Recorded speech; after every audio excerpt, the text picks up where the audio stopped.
Djibo a été attaqué en pleine journée. Heureusement, eux, ils ont vu venir. On a pu intervenir à temps. Regardez Solé. C'est la journée. On n'a pas été alerté. Pendant que le drone était à côté. Tankwalou, en pleine journée. Pas d'alerte. C'est le drone qui a vu lui-même. Taouri, en pleine journée. L'autre jour, le 23 dernier, Sanga, pleine journée. Il y a des choses qui font mal. Donc quand les pilotes apprennent qu'ils sont à côté, 15-20 km, et on ne les alerte pas.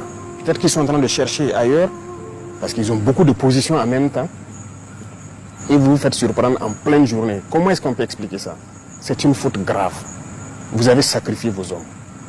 Un officier, il ne dort pas. Il se repose. Mais vous n'avez pas le droit de dormir. Et tout ce que vous commandez aux hommes de faire, ils vont le faire.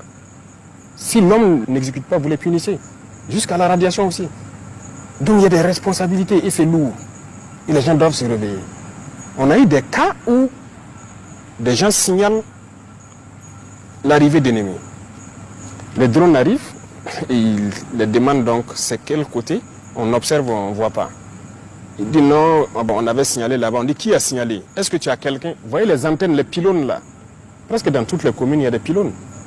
On dit aux gens même de monter là-bas et guetter au loin, ça vous permet de voir en profondeur.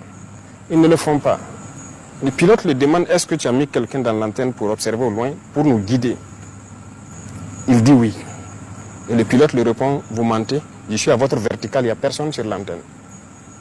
Il se rend compte maintenant que c'est la réalité. Mais vous mentez à qui? Ça, ce n'est pas un comportement d'officier. On a connu ces cas, beaucoup de cas comme ça. Donc, on ne peut pas être soucieux de la vie de vos hommes plus que vous-même l'officier sur le terrain. Donc voilà pourquoi, avant l'année passée, en J, on avait dit ceux qui veulent quitter l'armée n'ont qu'à quitter. Il y a une note du ministère de la Défense. Si vous ne quittez pas, vous allez assumer si vous fautez. Et pour moi, c'est une trahison. Lorsqu'un officier ne fait pas travailler ses hommes, ne prend pas toutes les mesures. Si vous prenez toutes les mesures et que vous combattez et qu'il y a des pertes, on peut comprendre. Mais lorsque les mesures ne sont pas prises, mais on va vous radier. Ça sera sans appel, parce que vous n'allez pas sacrifier les enfants des gens inutilement.